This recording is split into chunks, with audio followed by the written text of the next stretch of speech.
बंधुगण एही कहानीटिकु संपूर्ण शुणन्तु आपणकु बहुत पसंद आसिब।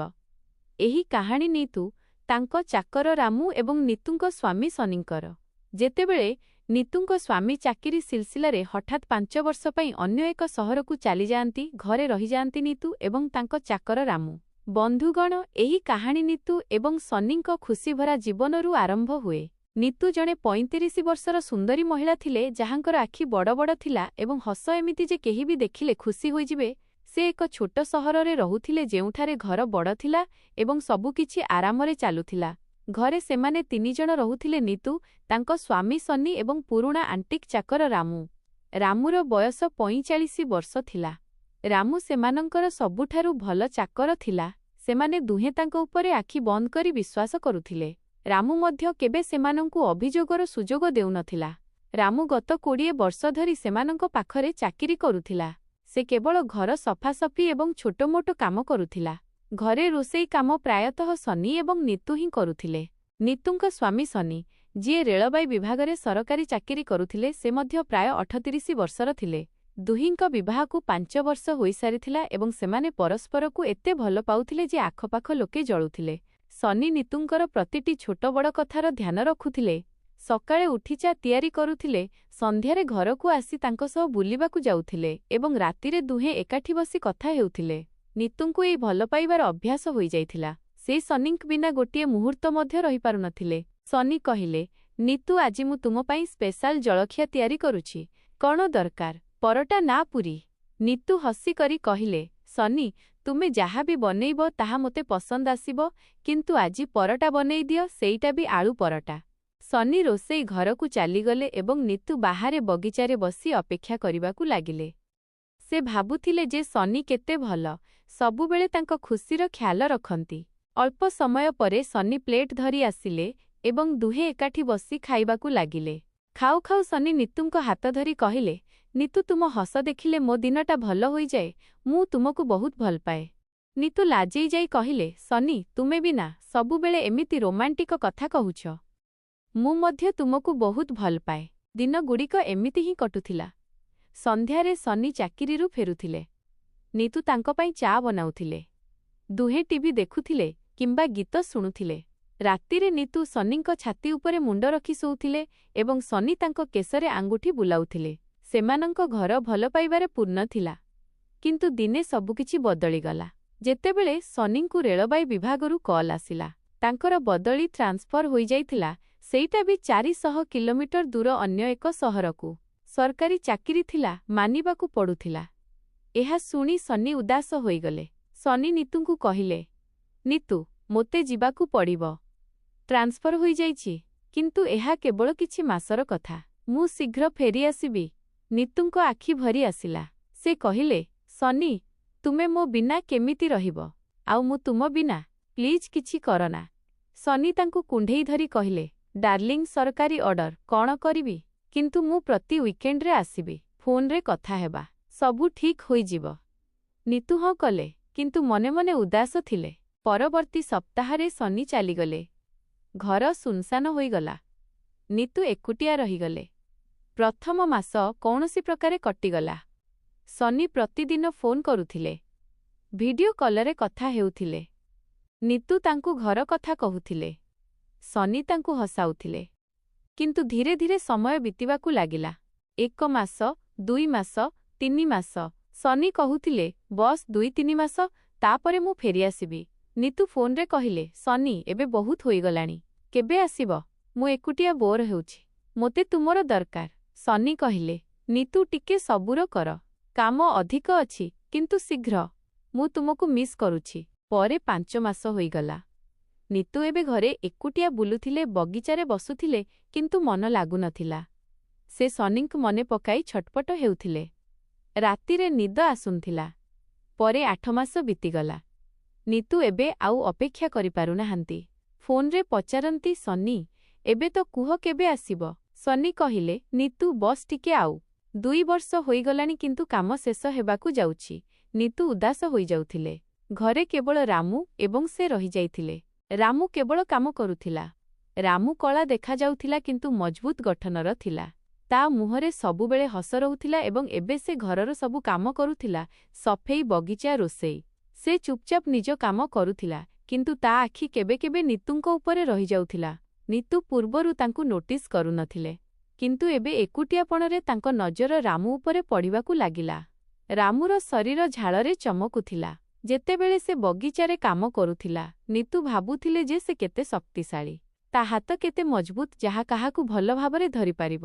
କିନ୍ତୁ ସେ ସାଙ୍ଗେ ସାଙ୍ଗେ ମନରୁ ଏହି ଚିନ୍ତା ହଟାଇ ଦେଉଥିଲେ। ଦିନେ ନିତୁ ବାଲକୋନିରେ ଠିଆ ହୋଇଥିଲେ। ରାମୁ ତଳେ ବଗିଚାରେ ଫୁଲରେ ପାଣି ଦେଉଥିଲା। ତା ସର୍ଟ ଓଦା ହୋଇଯାଇଥିଲା ଏବଂ ଦେହ ଦେଖାଯାଉଥିଲା। ନିତୁ ଭାବିଲେ ରାମୁ କେତେ ପରିଶ୍ରମୀ, ଦିନସାରା କାମ କରେ। ରାମୁ ଉପରକୁ ଚାହିଁ ହସିଲା। ରାମୁ କହିଲା, ମେମ୍ ସାହେବ, ଚା ବନେଇବି? ନିତୁ କହିଲେ, ହଁ ରାମୁ, ବନେଇ ଦିଅ ଏବଂ ଟିକେ ଜଳଖିଆ ବି। ମୋତେ ବହୁତ ଭୋକ ଲାଗୁଛି। ରାମୁ ରୋଷେଇ ଘରକୁ ଚାଲିଗଲା। ନିତୁ ଭିତରକୁ ଆସିଲେ ଏବଂ ଭାବିବାକୁ ଲାଗିଲେ ଯେ ରାମୁ କେତେ ଯତ୍ନବାନ, କ୍ୟାରିଂ। ସନିଙ୍କ ଯିବା ପରେ ରାମୁ ହିଁ ଘର ସମ୍ଭାଳୁଛି। ଧୀରେ ଧୀରେ ନିତୁ ରାମୁ ସହ ଅଧିକ କଥା ହେବାକୁ ଲାଗିଲେ। ସକାଳେ ଉଠି ରାମୁକୁ କହନ୍ତି, ରାମୁ, ଆଜି ଖାଇବାରେ କ'ଣ ବନେଇବ? ରାମୁ କହିଲା, ମେମ୍ ସାହେବ, ଆପଣ ଯାହା କହିବେ, ଡାଲି, ରୁଟି କିମ୍ବା ତରକାରୀ। ନିତୁ କହିଲେ, ରାମୁ, ତୁମର ବନାଯାଇଥିବା ଡାଲି ବହୁତ ଟେଷ୍ଟି ହୁଏ। ସେଇଟା ବନେଇ ଦିଅ। ରାମୁ ହସୁଥିଲା ଏବଂ କାମ କରୁଥିଲା। ସନ୍ଧ୍ୟାରେ ନିତୁ ବଗିଚାରେ ବସୁଥିଲେ। ରାମୁ ଆସୁଥିଲା ଏବଂ କଥା ହେଉଥିଲା। ରାମୁର କଥାଗୁଡ଼ିକ ଗାଉଁଲି ଏବଂ ସରଳ ଥିଲା, କିନ୍ତୁ ନିତୁଙ୍କୁ ଭଲ ଲାଗୁଥିଲା। ସେ ଭାବୁଥିଲେ ଯେ ରାମୁ କେତେ ସିଧାସାଧା, କିନ୍ତୁ ତା ଆଖିରେ କିଛି ଅଛି ଯାହା ଲୁଚି ରହିଲା ଭଳି ଲାଗେ। ପରେ 2 ବର୍ଷ ବିତିଗଲା। ସନି ଏପର୍ଯ୍ୟନ୍ତ ଆସିନଥିଲେ। ନିତୁ ଏବେ ସମ୍ପୂର୍ଣ୍ଣ ରୂପେ ଏକୁଟିଆ ଅନୁଭବ କରୁଥିଲେ। ଫୋନରେ ସନି ସହ କଥା ହେଉଥିଲେ, କିନ୍ତୁ ଏବେ ସେତିକି ଉତ୍ସାହ ନଥିଲା। ସନି କହୁଥିଲେ, ନିତୁ ବସ୍ ଟିକେ ଆଉ। ନିତୁ କହିଲେ, ସନି, ଏବେ ମୁଁ ଥକିଗଲିଣି। ତୁମେ କେବେ ଆସିବ? ସନି କହିଲେ, ଶୀଘ୍ର ଡାର୍ଲିଂ। କିନ୍ତୁ ନିତୁଙ୍କ ମନ ଏବେ ରାମୁ ଆଡ଼କୁ ଆକର୍ଷିତ ହେବାକୁ ଲାଗିଲା। ଗୋଟିଏ ସନ୍ଧ୍ୟାରେ ନିତୁ ଘରେ ଏକୁଟିଆ ଥିଲେ। ରାମୁ କାମ ଶେଷ କରି ନିଜ ରୁମକୁ ଯାଉଥିଲା। ନିତୁ କହିଲେ, ରାମୁ, ଆଜି ଏଠି ଟିକେ ସମୟ ମୋ ପାଖରେ ରହିଯାଅ ନାହିଁ। ଟିକେ ମୋ ସହ କଥା ହୁଅ। ରାମୁ ଆଶ୍ଚର୍ଯ୍ୟ ହୋଇଗଲା, କିନ୍ତୁ କହିଲା, ଜି ମେମ୍ ସାହେବ, ଆପଣ ଯେମିତି କହିବେ। ଦୁହେଁ ବସିଲେ। ନିତୁ କହିଲେ, ରାମୁ, ତୁମ ଗାଁ କେମିତି? ପରିବାର ଅଛି? ରାମୁ କହିଲା, ମେମ୍ ସାହେବ, ଗାଁ ଛୋଟ। ପରିବାର ଥିଲା, କିନ୍ତୁ ଏବେ ଏକୁଟିଆ। ସ୍ତ୍ରୀ ବହୁ ବର୍ଷ ପୂର୍ବେ ଚାଲିଗଲା। ନିତୁ ସହାନୁଭୂତିର ସହ କହିଲେ, ଓ ସରି ରାମୁ, ତୁମେ ଏକୁଟିଆ କେମିତି ରହୁଛ? ରାମୁ କହିଲା, ମେମ ସାହେବ, ଅଭ୍ୟାସ ହୋଇଗଲାଣି, କିନ୍ତୁ ଆପଣଙ୍କ ପରି ମାଲିକାଣୀ ଥିଲେ କାମ କରିବାକୁ ଭଲ ଲାଗେ। ନିତୁ ହସିଲେ।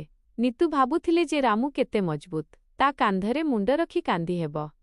କିନ୍ତୁ ସେ ଚୁପ୍ ରହୁଥିଲେ। ଧୀରେ ଧୀରେ ନିତୁ ରାମୁ ସହ ଅଧିକ ସମୟ ବିତାଇବାକୁ ଲାଗିଲେ। ସକାଳେ ରାମୁ ଆସେ, ନିତୁ ତାଙ୍କ ସହ ରୋଷେଇ ଘରେ ଠିଆ ହୋଇ କଥା ହୁଅନ୍ତି। ରାମୁ ଖାଦ୍ୟ ବନାଏ, ନିତୁ ଦେଖନ୍ତି। ନିତୁ କହିଲେ, ରାମୁ, ତୁମ ଆଙ୍ଗୁଠି କେତେ ଜୋରରେ ଚାଲେ ପରିବା କାଟିଲା ବେଳେ? ରାମୁ ହସିକରି କହିଲା, ମେମ୍ ସାହେବ, ବର୍ଷ ବର୍ଷର ପ୍ରାକ୍ଟିସ୍। ଆପଣ ବି ଟ୍ରାଏ କରନ୍ତୁ। ନିତୁ ଟ୍ରାଏ କଲେ, କିନ୍ତୁ କଟିଗଲା।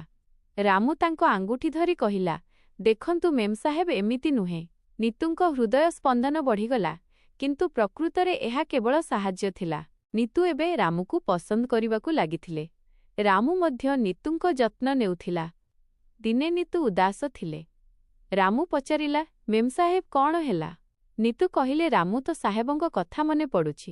ରାମୁ କହିଲା, ମେମ୍ ସାହେବ, ସେ ଆସିବେ, କିନ୍ତୁ ଆପଣ ଖୁସି ରୁହନ୍ତୁ, ମୁଁ ଅଛି ନା। ନିତୁ ଭାବିଲେ ଯେ ରାମୁ କେତେ ଭଲ। ପରେ ସମୟ ବିତିବାକୁ ଲାଗିଲା। ଏବେ ସନି ଯିବାର 3 ବର୍ଷ ହୋଇସାରିଥିଲା। ନିତୁ ରାମୁ ସହ ଅଧିକ କମ୍ଫର୍ଟେବୁଲ ହୋଇଗଲେ। ଦୁହେଁ ଏକାଠି ଖାଉଥିଲେ, କଥା ହେଉଥିଲେ। ରାମୁ ନିତୁଙ୍କ ପାଇଁ ସ୍ପେଶାଲ ଜିନିଷ ବନାଉଥିଲା। ନିତୁ ଭାବୁଥିଲେ ଯେ ରାମୁ ତାଙ୍କ ପାଇଁ କେତେ କରୁଛି। ସନିଙ୍କଠାରୁ ବି ଅଧିକ ଯତ୍ନ। ଗୋଟିଏ ସନ୍ଧ୍ୟାରେ ନିତୁ ରାମୁକୁ କହିଲେ, ରାମୁ, ଆଜି ତୁମ ସହିତ ବୁଲିବାକୁ ଯିବା କି? ଘରେ ବୋର୍ ହେଉଛି। ରାମୁ କହିଲା, ମେମ୍ ସାହେବ, କିନ୍ତୁ ଲୋକେ କ'ଣ କହିବେ? ନିତୁ କହିଲେ, କିଛି ନାହିଁ, ବସ୍ ପାଖ ନଈ କୂଳ ଯାଏଁ। ପରେ ଦୁହେଁ ଗଲେ ଏବଂ ନଈ କୂଳରେ ବସିଲେ। ରାମୁ କହିଲା, ମେମ୍ ସାହେବ, ଏହି ଜାଗା କେତେ ଶାନ୍ତ। ନିତୁ କହିଲେ, ହଁ ରାମୁ, ତୁମ ସହିତ ଭଲ ଲାଗୁଛି। ରାମୁ ଲାଜେଇ ଗଲା, କିନ୍ତୁ ଏହା ପ୍ରକୃତରେ କେବଳ ବନ୍ଧୁତା ଥିଲା। ନିତୁଙ୍କ ମନ ରାମୁ ଆଡ଼କୁ ଢଳିବାକୁ ଲାଗିଲା। ସେ ଭାବୁଥିଲେ ଯେ ରାମୁ କେତେ ବୁଝିଲାବାଲା।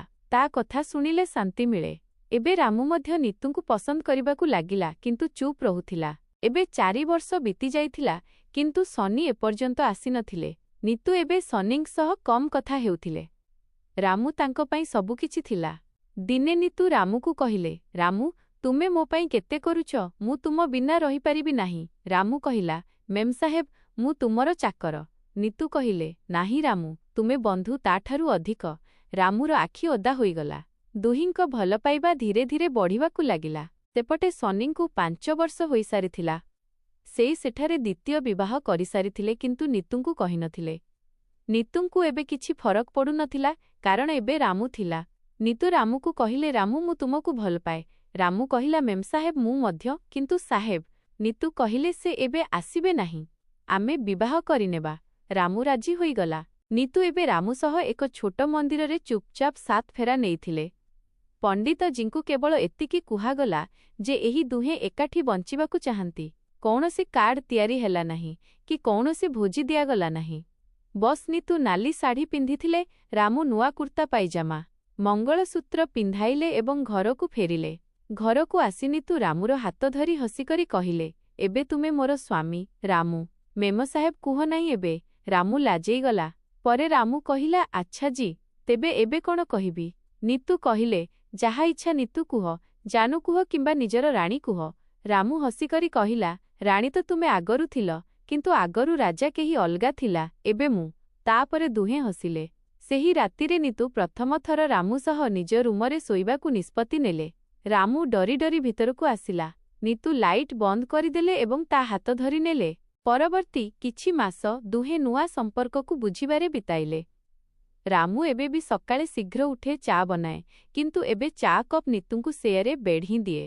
ନିତୁ ହସନ୍ତି ଏବଂ କହନ୍ତି, ଆରେ ୱାହ, ପୂର୍ବରୁ ଚାକର ଥିଲା, ଏବେ ରାଜା ହୋଇଗଲା ତୁ। ରାମୁ କହିଲା, ରାଜା ନୁହେଁ, ତୁମର ଗୋଲାମ ହିଁ ଅଛି। ଧୀରେ ଧୀରେ ଦିନଗୁଡ଼ିକ ବିତିଲା ଏବଂ ଦିନେ ନିତୁଙ୍କୁ ବାନ୍ତି ହେଲା। ସକାଳେ ଦେହ ଖରାପ ଲାଗିଲା, ଖଟା ଖାଇବାକୁ ମନ ହେଲା। ଦିନେ ସେ ରାମୁକୁ ଡାକିଲେ। ନିତୁ କହିଲେ, ରାମୁ, ମୋତେ ଲାଗୁଛି ଆମ ଘରକୁ କେହି ଆସିବାକୁ ଯାଉଛି। ରାମୁ ବୁଝିପାରିଲା ନାହିଁ। ରାମୁ କହିଲା, କିଏ ଆସିବାକୁ ଯାଉଛି? ନିତୁ ତା ହାତ ନିଜ ପେଟ ଉପରେ ରଖିଲେ ଏବଂ ହସିଲେ। ରାମୁର ଆଖି ଭରି ଆସିଲା। ସେ ଆଣ୍ଠୁମାଡ଼ି ବସିଗଲା ଏବଂ ନିତୁଙ୍କ ପେଟରେ କାନ ଲଗାଇ କହିଲା, ଶୁଣାଯାଉଛି ଛୋଟ ହୃଦସ୍ପନ୍ଦନ। ନିତୁ ହସି ପକାଇଲେ। ନିତୁ କହିଲେ, ଆରେ ପାଗଳ, ଏବେ ତ ମାତ୍ର 2 ମାସ ହୋଇଛି। ରାମୁ କହିଲା, ତଥାପି ମୋ ସନ୍ତାନ ତ। ସେହି ଦିନଠାରୁ ରାମୁ ଆହୁରି ଅଧିକ ଯତ୍ନ ନେବାକୁ ଲାଗିଲା। ବଜାରରୁ ପ୍ରତି ସପ୍ତାହରେ ଫଳ ଆଣେ। ରାତିରେ ନିତୁଙ୍କ ଗୋଡ଼ ଘଷି ଦିଏ, କ୍ଷୀର ଗରମ କରି ପିଆଏ।